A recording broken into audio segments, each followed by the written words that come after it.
하나님 아버지, 저희들이 기도를 배웁니다. 주님, 기도를 가르쳐 주옵소서. 예수님 이름으로 기도합니다. 아멘.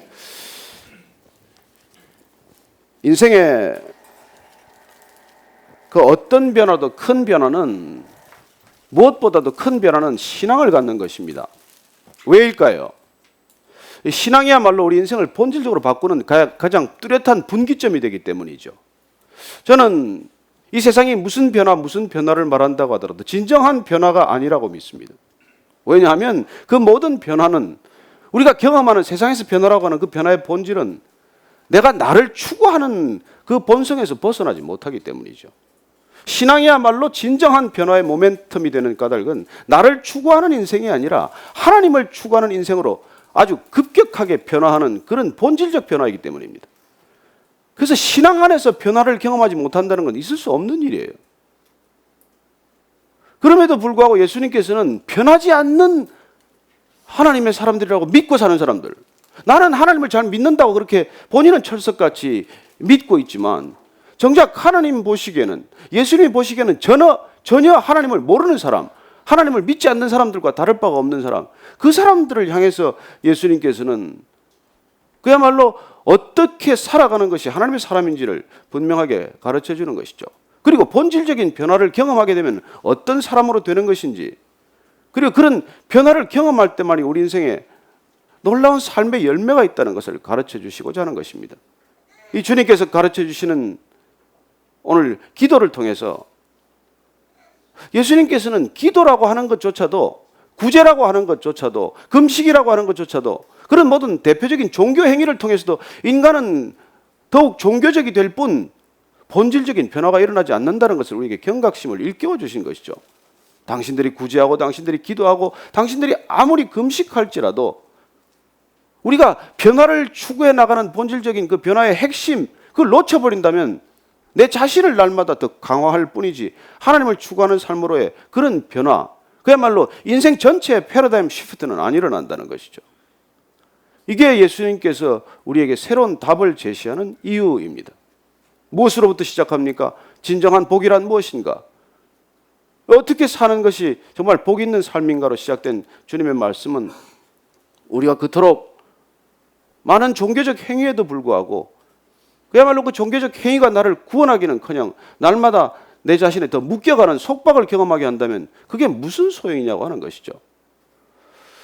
우리는 지난주 주님께서 말씀하신 그 대표적인 종교 행위조차도 우리의 위선이 끼어든다면 어쩌면 가장 종교의 해독, 해악이 될 수 있다는 것을 말씀해 주셨습니다.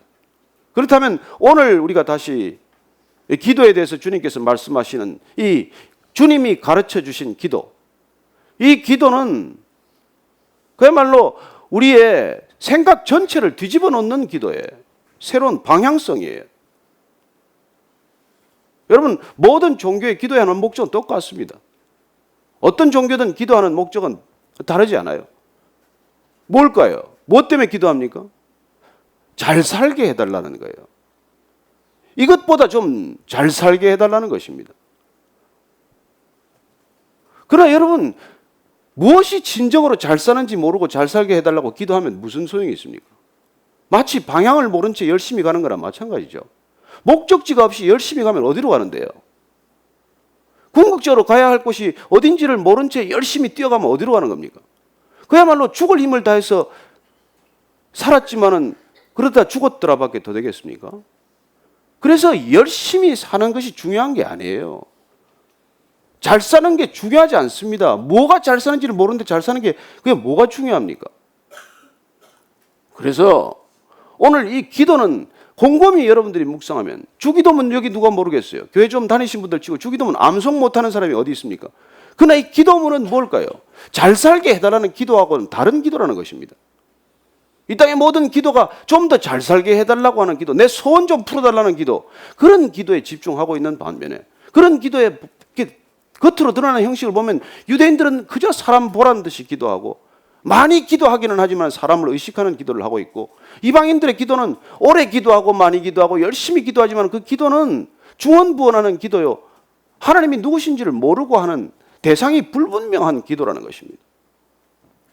여러분, 천지신명에 기도하는 사람들이 없습니까? 그러나 그는 도대체 천지신명은 누구를 말하는 것입니까? 누구에게 기도하는 것입니까? 이 수많은 이방인들이 우상에게 기도합니다. 얼마나 많은 우상이 있는지 모릅니다. 정말 수억의 수천만의 우상들에게 기도하지만 그들이 중언부언하는 기도는 기도하는 대상이 불분명해요. 그 쇠나 돌이나 나무로 만들어 놓은 그 우상에 기도할 때 저분이 듣는다는, 저 물질이 듣는다는 확신이 없기 때문에 끝없이 되풀이해서 기도하고 반복해서 기도하고 주문을 외워서 기도하는 것이죠. 왜 그렇습니까? 듣는다는 믿음이 없기 때문이죠. 그래서 그들의 기도는 사실 그 대상에 대한 혼란에서 비롯된 거예요. 예수님께서는 오늘 기도를 통해서 그렇게 세상 모든 사람들이 좀 더 잘 살겠다고 기도하는 그 기도 내용 자체가 지금 빗나가는 것이라고 말씀하시는 것이죠. 왜냐하면 뭐가 잘 사는 건지를 모르고 잘 살게 해달라는 것이니까. 여러분, 목적지가 있는 사람은 바로 가는 게 잘 가는 거예요. 목적지가 없는 사람은 그냥 열심히 가는 걸 잘 간다고 착각하는 것입니다. 목적지가 분명하면은 바로 가는 것, 제대로 가는 것, 목적지에 이르는 것, 비록 속도가 좀 느리더라도, 비록 다른 사람이 볼 때는 뭐 이렇게 너무 느리다고 말할지 몰라도 방향이 맞으면 그건 바로 가는 것이고 바로 가는 게 잘 가는 거라는 것입니다. 여러분, 인생은 바로 사는 게 잘 사는 거예요. 우리는 잘 사는 걸 뭐 많이 가진 걸 잘 산다고 착각하고 삽니다. 그래서 우리는 더 많은 것을 소유하는 것을 잘 산다고 하는 그런 착각에서 벗어나지 못하고 기도를 하는 것이죠. 그러나 여러분, 많이 가진다고 잘 사는 것입니까? 없다고 잘 사는 건 물론 아니에요. 정말 가난하고 찢어지게 가난하면 잘 산다기가 어렵습니다. 그러나 우리가 한 가지 분명히 알지만 많이 가졌다고 잘 삽니까? 여러분, 지금 뭐 재벌의 패밀리 보니까 요새 뭐 왕자의 난, 무슨 왕자가 왕자의 난이 형제의 난이지. 그래, 아버지와 두 아들 간에 그런 삼부자 간의 갈등이 일어났는데 그 많은 재산을 가지고 잘 사는 겁니까? 저게 제대로 사는 겁니까? 한번 물어보십시다. 그래서 우리는 정말 뭐가 잘 사는지를 아는 것, 그리고 나서 기도도 해야 되는 것이지, 세상이 가지고 있는 그 모든 뭐가 잘 사는지도 모르고 사는 사람들하고 함께 섞여서 저들처럼 잘 살게 해주세요. 저들보다 더 잘 살게 해주세요. 저들보다 좀 낫게 해주세요. 그런 기도가 무슨 하나님을 향한 기도겠어요? 그건 여전히 자기 자신을 향한 기도일 뿐이죠. 그래서 예수님께서 가르쳐주는 기도는 그야말로 기도의 본질을 완전히 뒤집어 엎는 기도예요. 그 기도의 핵심은 한마디로 말씀드리면 바로 살게 해 주소서. 그게 기도의 요체예요. 뭐 주기도문에 관한 설교도 많이 들었을 터이고 또 주기도만한 얘기를 수없이 우리가 들었겠지만 저는 이 본문을 묵상하면서 이 기도의 핵심은 바로 살게 해달라는 기도라는 것을 다시 한번 확인하게 되었습니다. 주님께서는 이렇게 기도하라. 이방인의 기도도 아니요, 유대인들의 기도도 아니요, 그렇게 기도 많이 하고 기도 오래 하고 기도 산없이 중언부언하는 기도가 아니라 이렇게 기도하라고 하는 이 기도는 지극히 짧은 기도 아닙니까?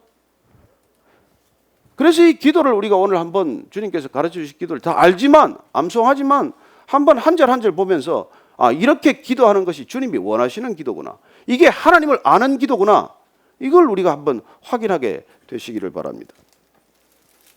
자, 9절 말씀 한번 다시 읽습니다. 시작.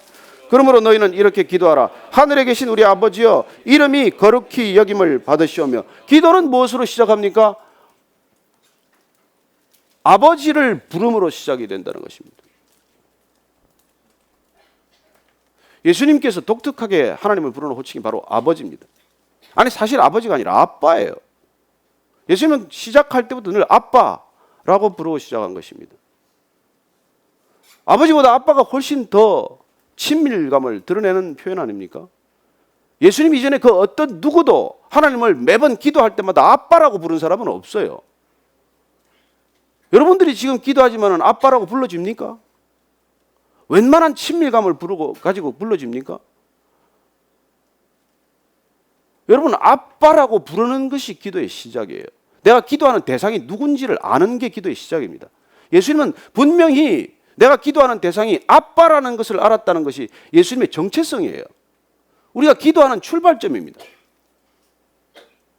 여러분이 아빠라고 부른다는 것을 이걸 얼마나 중요하게 여겼는지 몰라요. 이게 모든 기도의 시작이라는 것입니다. 우리가 뭐 대표 기도할 때 뭐 거룩하신 하나님 아버지, 천지를 지으신 하나님 아버지, 뭐 이런 여러 가지 호칭이나 여러 가지 수식어가 붙을 수 있지만, 그럼 아빠 한마디로 시작한다면 아무 수식어가 필요 없는 것이죠.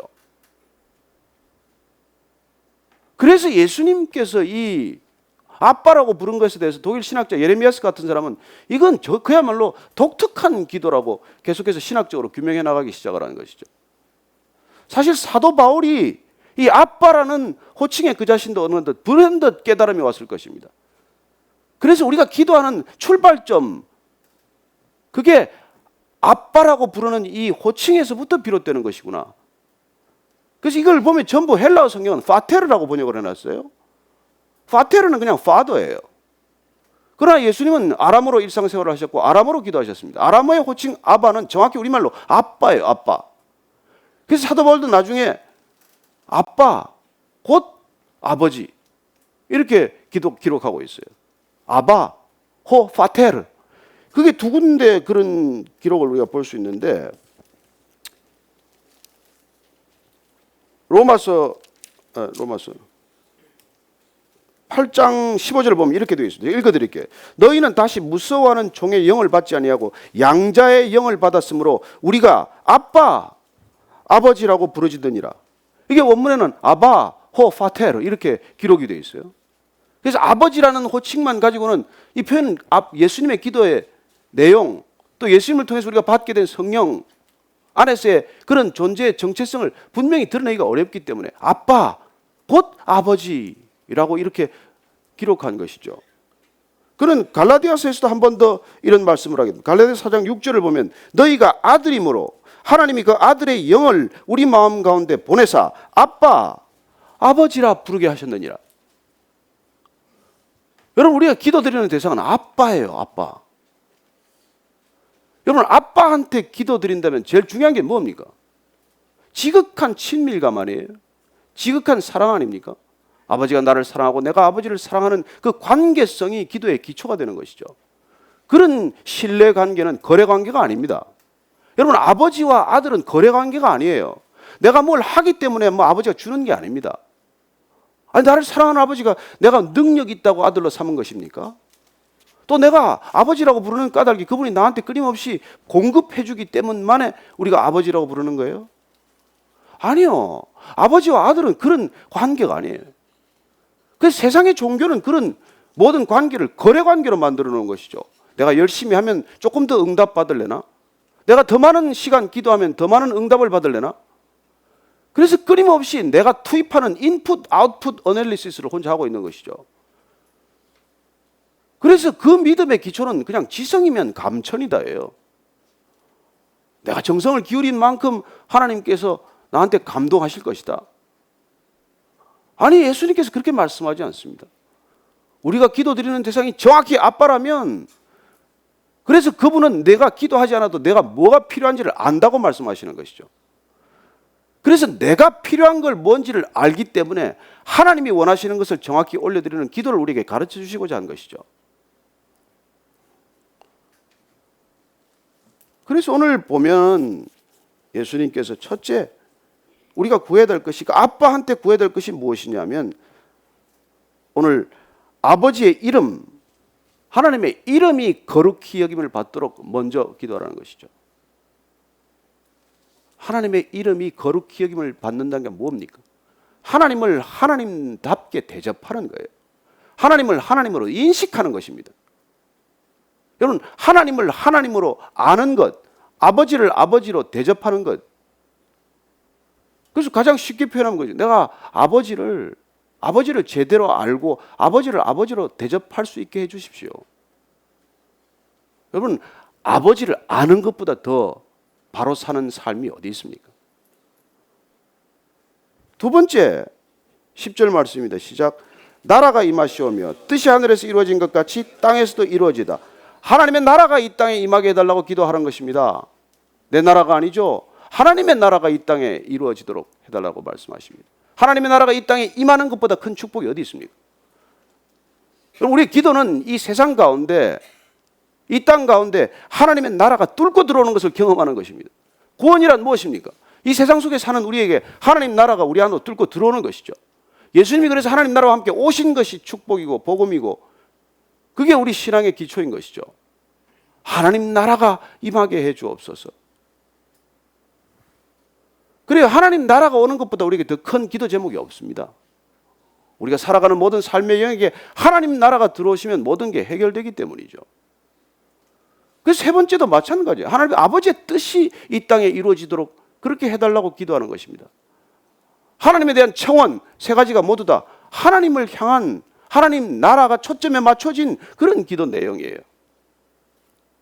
하나님의 이름이 거룩히 여김을 받고 하나님의 나라가 임하는 것, 그리고 하나님의 뜻이 이루어지는 것. 하나님의 뜻은 하늘에서는 문제가 없어요. 이 땅에서 문제가 생긴 것이죠. 아담과 하와가 하나님 노릇하겠다고 나섬으로 시작된 문제죠. 하나님 노릇하겠다고 나서니까 결과는 어떻게 된 겁니까? 내가 하나님 노릇을 하려고 하니까 내가 가진 자원이 너무 부족해요. 그래서 인간의 모든 문제는 결핍이라는 것입니다. 여러분, 내가 하나님 노릇을 하려면 뭔가 차고 넘쳐야 될 텐데 우리는 늘 부족하지 않습니까? 그래서 부족한 걸 누구한테서 우리가 기대하고 뺐습니까? 남한테서 부족한 걸 다 채우려고 하는 것이죠. 그래서 하나님 노릇하게 된 그 증세가 뭐냐면 누군가에게 꼭 모든 걸 요구하기 시작을 한다는 것입니다. 결혼해도 마찬가지죠. 나를 채워달라는 것입니다.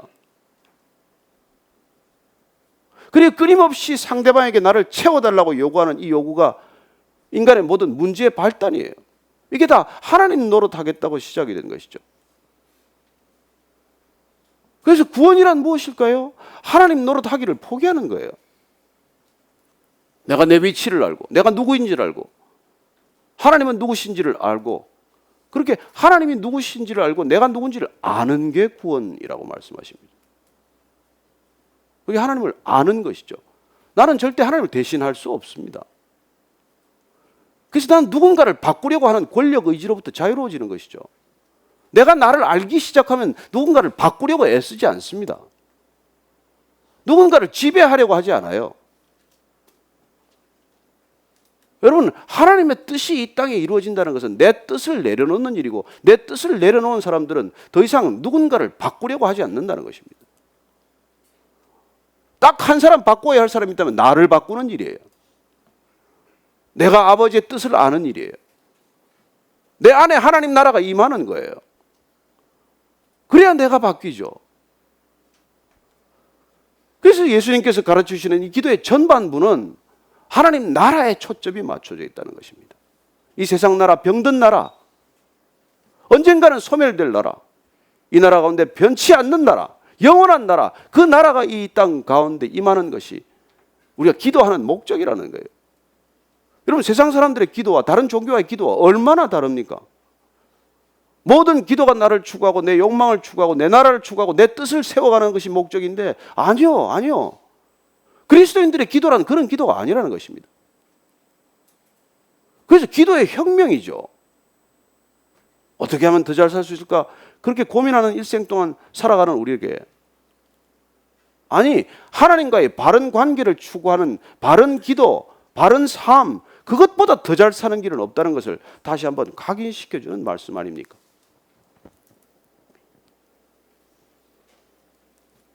기도의 후반부는 어떻게 되어 있습니까? 기도의 후반부 한번 보십시다.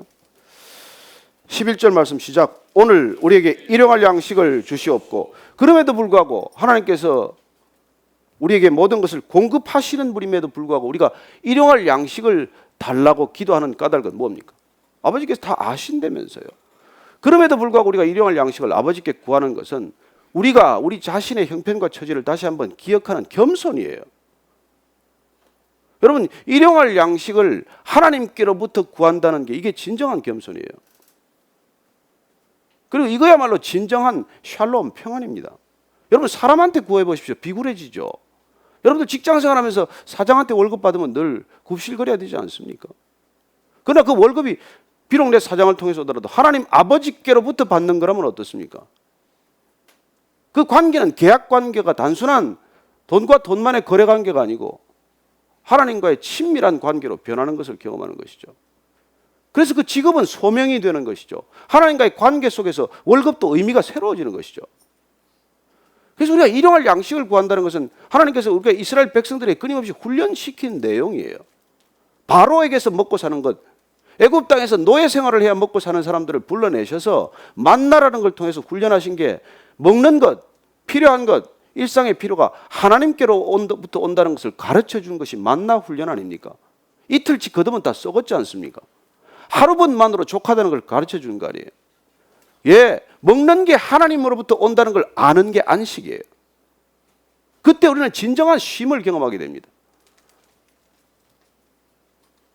그리고 어떻게 보면 우리가 애쓰고 수고해야 먹고 사는 이 세상 가운데 애쓰고 수고하는 게 먹고 살기 위해서 하는 게 아니라는 것이죠. 먹는 건 하나님께로부터 오는 것이고, 그렇다고 내가 애쓰고 수고하는 것은 하나님 나라를 위한 애쓰고 수고하는 것이 된다는 것. 이게 중요한 삶의 변화 아니겠습니까? 가장 큰 변화 아니겠어요? 그죠? 뭐 조금 더 월급 많이 받기 위해서 살아가는 인생이 아니고, 조금 월급이 올라가면 기쁘고 뭐 조금 월급이 깎이면 슬프고 이런 인생이 아니고, 내가 하는 이 모든 일과 열정과 이 모든 것들은 하나님 나라를 위한 것이고, 이 월급이라는 건 하나님께서 주시는 나의 일용할 양식에 불과하다는 것을 알면 뭐 우리가 그렇게 뭐 이렇게 애타게 살겠습니까? 그런데 우리의 꿈은 뭐예요? 일용할 양식에 도무지 만족하지 않는 것이죠. 그래서 우리의 모든 기도 제목은 주용할 양식, 월용할 양식, 연용할 양식, 일생 먹고 살 양식 한꺼번에 주십시오. 대박 좀 터뜨려 주십시오. 이게 기도 제목 아닙니까? 그러나 주님께서 말씀하십니다. 네가 소유가 들어서 창고 크게 지으면 뭐하니? 오늘 밤에 내가 내 영혼을 불러가면 그게 다 누구 건데? 누구 건데? 그래, 소유와 여러분 평안은 같이 가지 않습니다. 꼭 비례하는 게 아니에요. 소유가 많아진다고 우리가 평안합니까? 우리가 뭐 많아져서 평안합니까? 여러분, 이 핸드폰 없을 때 우리 못 살았습니까? 국제전화 한 통 하기 위해서 서울 중앙우체국까지 나갔어요. 서울시에 어디입니까? 그 미도파 앞에 있는 거, 신세계 앞에 있는 거. 중앙우체국 가서 이제 아들한테 전화번호 주고 이제 기다려야 돼. 순서를 기다려야 돼요. 그러면 그때 한 통화가 3분입니다. 3분 되면 시간이 또 넘어가면 돈이 비싸지니까 3분 안에 얘기를 마치기 위해서 할 내용을 다 적어갔어요. 얘기가 안 길어지도록. 그때 조금 불편했지만 지금은 편안해졌지만 그러나 그게 평안입니까, 여러분? 그 편안함이 평안함입니까? 여러분, 저는 핸드폰 가지고 SNS 하면서 평안을 다 잃었어요. 빨리 답이 안 오면 삐지질 않나. 뭐 하여튼 뭐 그냥 말초적으로 크크라도 보내야 안심을 하는 이런 불편함을 우리가 감수하게 되지 않았어요. 우리는 점점점 더 불안을 향해서 치닫는 것이죠. 왜요? 일용할 양식에 만족하지 못하니까. 우리는 조금 더 가져야 된다고 생각하니까. 어떤 재벌 보고 얼마나 더 가져야 됩니까? 조금 더 가져야 합니다. 우리는 끊임없이 일용할 양식을 구한다는 것은 먹는 것이 하나님께로부터 온다는 것. 아니, 우리의 전 존재가 하나님께 달린 것이라는 것을 기억하자는 것입니다. 그게 이 기도의 목적이에요. 두 번째 무엇입니까? 12절 말씀. 같이 읽습니다. 시작. 우리가 우리에게 죄 지은 자를 사하여 준 것 같이 우리 죄를 사하여 주시옵고. 이게 뭐 죄 지은 사람 사해 줘야 하나님께서 우리에게 죄를 사해 주신다는 조건입니까? 아니에요. 하나님께서 우리는 태초부터 우리를 구원하시기로 작정하셨고, 주님께서 우리가 주님을 알기도 전에 십자가 지심으로 우리의 죄를 용서하셨어요. 우리가 그 받은 것이 너무 많은 것을 기억하자는 것입니다. 그게 70번씩 7번이라도 용서하시는 하나님 아버지의 우리가 그 사랑을 알기만 하면 우리는 다른 사람의 죄에서 용서하지 못할 죄가 없다는 것이죠. 여러분, 우리가 어떻게 보면 우리가 받은 것, 용서함을 받은 것, 이걸 자꾸 잊어버리기 때문에 다른 사람에 대한 용서가 인색해지지 않습니까? 그래서 이 관계의 문제, 하나님께서 우리에게 관계에 개입해 주시옵소서. 하나님 나라의 이후에 우리가 구하는 것들은 우리 자신의 삶의 일상의 관계 속에 간섭해 달라는 기도일 텐데, 이 기도의 핵심은 사실 이 용서에 있는 것이죠. 우리가 누구를 용서한 것을 하나님 그렇게 기억해 주시고 나를 지금 용서해달라는 바터하는 게 아니고 지금 협상하는 게 아니고 용서의 본질에 관한 얘기를 우리에게 알려주고 계신 것이죠. 하나님께서 우리를 용서하시되 정말 우리가 우리 죄를 알기도 전에 용서하기로 결정하셨던 것, 그걸 우리가 기억한다면 우리가 절대 10,000달란트 받은 자로서 100데나리온 동간을 그렇게 못 살게 굴지는 않을 것이라는 것이죠. 용서의 문제, 용서를 위해서 기도하라는 것입니다. 하나님, 저 사람 품게 해주십시오. 그리고 내 죄가 용서받게 해주십시오. 여러분, 이것들 매일 기도하라는 거 아닙니까? 우리가 자칫 세례받고 나면 내 용서를 위한 기도가 게을러지게 돼 있어요. 그래서 어떻게 보면 예수 안 믿는 사람도 1일 3성, 하루에 3번씩 자신을 돌아보고 성찰하고 자기를 반성하는데, 믿음 안에서 그냥 곧장 간다는 사람들은 자기를 돌아보는 기회가 오히려 더 적어요. 그러나 주님께서 우리가 용서하셨지만은 우리는 죄인이 아니라서가 아니라 용서받은 죄인이기 때문에 그 용서를 기억하면서 다시 죄로 돌아가지 않기 위해서 죄에 더 깨어있고 죄에 더 민감하기 위해서 이런 기도를 하는 것이죠. 여러분, 우리가 구원받았다는 건 날마다 죄에 더 민감해진다는 뜻 아닙니까? 어떻게 보면 내 죄가 더 많이 기억되고 내 죄가 더 많이 내 눈앞에 드러나는 삶이어서 고개 들기가 부끄러울 정도로 우리의 죄가 점점 더 많아지는 것을 사실 경험하는 것 아닙니까? 그래서 주님께서 말씀하셨듯이 날마다 내가 발을 씻지 않으면 나하고 상관이 없다고 말씀하신 것처럼 그렇게 우리가 이 죄 문제에 대해서 조금 더 철저하고 조금 더 날마다 기억하는 태도를 버려서는 안 된다는 것이죠. 이 얘기는 마지막 예수님께서 한 번 더 이 기도문을 정말 서머라이즈 하면서 더 강조하는 내용이에요. 그리고 13절 말씀입니다. 시작. 우리를 시험에 들게 하지 마시옵고 다만 악에서 구하시옵소서. 나라와 권세와 영광이 아버지께 영원히 있사옵나이다. 아멘. 자, 우리를 시험에 들게 하지 마시고 악에서 구해달라. 여러분, 우리의 기도 제목은 우리가 정말 날마다 우리가 시험에 들 수밖에 없고, 이때 시험은 유혹을 말하는 것이죠. 시험에 3가지 뜻이 있어요. 그야말로 순수한 테스트, 그 다음에 시련, 트라이얼, 그 다음에 유혹, 템테이션. 이게 다 이 시험이라는 말 속에 포함이 되어 있는 뜻이죠. 오늘 이때 쓰는 것은 유혹에 빠지지 말게 해달라는 것이죠. 야고보가 거기에 대해서 분명한 우리가 기준을 알려주고 있습니다. 야고보서 1장 한번 찾아보실까요? 야고보서 1장 12절에서 15절까지 저희들이 한번 찾으셨으면 한 목소리를 같이 읽겠습니다. 시작. 시험을 참는 자는 복이 있나니 이는 시련을 견뎌낸 자가 주께서 자기를 사랑하는 자들에게 약속하신 생명의 면류관을 얻을 것이기 때문이라. 사람이 시험을 받을 때 내가 하나님께 시험을 받는다 하지 말지니 하나님은 악에게 시험을 받지도 아니하시고 친히 아무도 시험하지 아니하시느니라.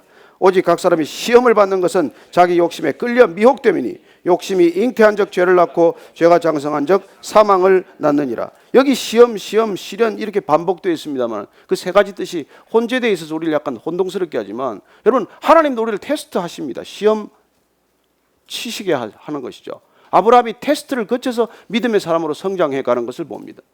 그리고 그런 테스트를 받기 전까지 우리는 계속해서 시련을 겪어야 하는 것을 봅니다. 그러나 유혹하지 않는 하나님이라는 것이죠. 유혹은 악한 존재로부터 오는 것입니다. 그 유혹은 분별되어야 하고 이겨내야 한다는 것이죠. 아니, 그리고 피해야 한다는 것입니다. 마치 요셉이 보디발 아내의 유혹을 피해버렸듯이 그렇게 우리가 피하는 것이 얼마나 필요한 일입니까? 우리의 기도는 그렇게 우리가 그런 유혹에 빠지지 않고 이 세상의 악에 빠지지 않고, 여러분, 날마다 우리는 그냥 있으면 악에 빠져들게 돼 있지 않습니까? 우리가 정말 물살을 거슬러 올라가지 않으면 우리는 떠내려가게 돼 있어요. 악은 도도한 물결입니다. 세상은 도도한 물결이에요. 우리가 죽을 힘을 다해서 거슬러 올라가지 않으면 우리는 가만히 있으면 그냥 떠내려가는 거예요. 그래서 그 악에서 우리를 지켜달라고 기도하는 것이죠. 마지막 송영, 나라와 권세와 영광이 아버지께 있다는 것은 이건 누가복음에 없는 얘기예요. 그러나 그 당시에 모든 기도를 드리고 이 송영 이걸 올려드렸기 때문에 마태는 더 보다 공식적인 예배용으로 이걸 붙여놓은 것입니다. 초기 버전에는 이 말씀이 빠져 있어요. 어쨌건 오늘 이 기도를 우리에게 가르쳐 주신 것은 기도의 틀을 가르쳐 주신 것이지 이 기도대로 해라 라고 말하는 것은 아니에요. 이 기도를 암송해서 한자 틀리지 말고 이 기도대로 해라, 그렇게 주님이 가르쳐 주신 기도가 아닙니다. 이런 틀, 이런 내용을 가지고 기도하라는 것이죠. 이 세상의 모든 사람들이 자기 것만을, 내 가족, 내 교회, 내 나라, 내 민족만을 추구하는 이 세상 가운데서 하나님의 나라, 하나님의 뜻, 하나님의 것들을 추구하기 시작하라는 것이 이 기도의 본질적인 내용 아닙니까? 그리고 하나님 나라를 이루기 위해서 우리가 어떻게 살아야 하는지 삶에 대한 태도를 결정하라는 것이죠. 사실 기도라기보다도 서약에 가까운 것입니다. 나는 이렇게 살기를 원합니다. 내 삶에 대한 결단을 다시 한번 하나님께 아뢰드리는 거나 마찬가지예요. 나는 악에 빠지지 않겠습니다. 나는 유혹에 빠지지 않겠습니다. 나는 내 것만을 추구하지 않겠습니다. 그래서 나라는 단어가 하나도 없는 거예요. 다 우리에게 일용할 양식을 주십시오. 그래, 이 기도는 공동체를 위한 기도입니다. 공동체를 세워나가기 위한 나의 변화를 추구하는 기도예요. 하나님 나라를 추구하는 기도요, 공동체를 세워나가고자 하는 이 기도가 어떻게 개인적인 기도에만 국한되어 있습니까? 내 자신의 욕망과 내 자신의 꿈과 내 자신의 야망에 집중한 기도가 될 수 있습니까? 아니요. 그래서 오늘 14절, 15절 말씀은 다시 이 기도를 다시 한번 내용을 우리에게 요약해 주는 셈이죠. 다시 읽습니다. 시작. 너희가 사람의 잘못을 용서하면 너희 하늘 아버지께서도 너희 잘못을 용서하시려니와 너희가 사람의 잘못을 용서하지 아니하면 너희 아버지께서도 너희 잘못을 용서하지 아니하시리라. 저는 이 말씀을 묵상하면 이런 생각이 듭니다. 요새 아까 말씀드렸듯이 이렇게 싸우는 두 아들, 싸우는 자매들 보는 아버지의 심정이죠. 제발 좀 그만 싸워라. 제발 좀 그만 싸우고 화해해라. 그렇게 말씀하시는 것 같습니다. 너희들이 화해하지 않으면 난 너희 용서 안 할 거야. 이렇게 얼음장을 놓는 아버지의 음성으로 느껴지지 않습니까? 여러분, 이 세상이 어떻게 해야 하나님 나라가 이루어집니까? 여러분, 서로 인내하고 서로 용서하면 하나님의 나라가 거기 임하는 것입니다. 그러나 서로 따지고 서로 나무라면 거기 하나님 나라가 있을 수 없습니다. 저는 오늘 이 용서를 계속 말씀하시는 하나님 아버지의 마음이 제발 서로 용서하지 않겠니? 제발 서로 사랑하지 않겠니? 그 얘기로 들립니다. 오늘 주님께서 우리에게 이 말씀하시는 이 기도는, 여러분, 이 짧은 기도는 이 세상의 기도와는 너무 다르지 않아요? 어떻게 이런 기도를 하면서 우리가 이기적이 됩니까? 그래서 열심히 기도해야 소용없습니다. 하나님을 모르고 열심히 기도할수록 문제가 생겨요. 왜 우리가 성경 읽고 기도하자고 말합니까? 왜 하나님을 알고 기도해야 한다고 말합니까? 하나님을 모르고 기도하면 하나님의 뜻과 상관없는 기도를 할 수밖에 없는 것이죠. 그러면 본질적으로 우리를 꺾고자 하는, 우리의 뜻을 꺾고자 하는 하나님의 의도와는 상관없이 내 뜻을 날마다 더 세워가는 기도를 하겠죠. 그래서 기도하고도 문제가 생기는 거 아닙니까? 기도하고도 싸우는 거 아닙니까? 기도하고 싸우고, 기도하고 더 원수지간 되고, 기도하고 끝까지 보지 않는 관계가 생기는 거 아닙니까? 오늘 주님이 가르쳐 주신 기도로 우리가 이 말씀을 마치고자 합니다. 정말 한 절 한 절 주님께서 우리에게 말씀하시는 그 간절한 그 아버지의 마음을 느끼면서 이렇게 기도하는 것이 그냥 주문이 아니고, 주님이 가르쳐 주신 기도는 결코 주문이 아니에요. 우리가 할 때 하나님 나라를 더 기억하고, 그리고 내가 속한 공동체를 더 기억하고, 그리고 나는 사라지고 주님이 내 안에 가득한 것이 기도의 목적임을 깨닫게 되시기를 축원합니다. 그래서 이 기도를 드리면 드릴수록 내 안에 나는 점점 사라지고, 내 안에 점점 아버지의 뜻과 아버지의 마음과 아버지의 나라가 차오르는 것을 경험하는 것, 이게 아버지를 알아가는 기도요, 기도의 목적이요, 기도하는 우리의 진정한 소명이라고 하는 것입니다. 오늘 우리가 이 기도로 오늘 말씀을 마치도록 하겠습니다. 함께 눈을 감고 우리가 이 기도를 한 절 한 절 깊이 생각하시면서 기도하십시다. 시작.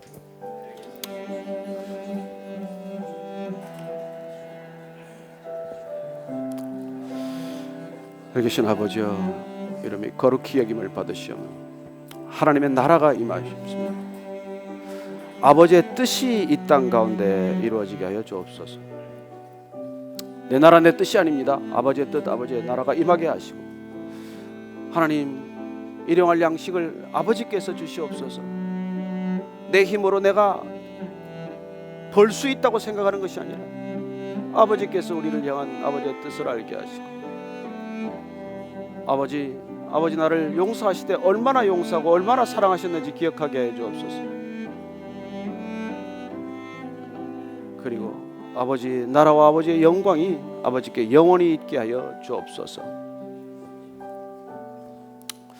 자, 그러면 같이 한번 우리가 암송하도록 하겠습니다. 하늘에 계신 우리 아버지여, 이름이 거룩히 여김을 받으시오며 나라의 임하옵시며 뜻이 하늘에서 이룬 것 같이 땅에서도 이루어지. 오늘날 우리에게 일용할 양식을 주옵시고 우리가 우리에게 죄 지은 자를 사하여 준 것 같이 우리 죄를 사하여 주옵시고 우리를 시험에 들게 하지 마시고 다만 악에서 구하옵소서.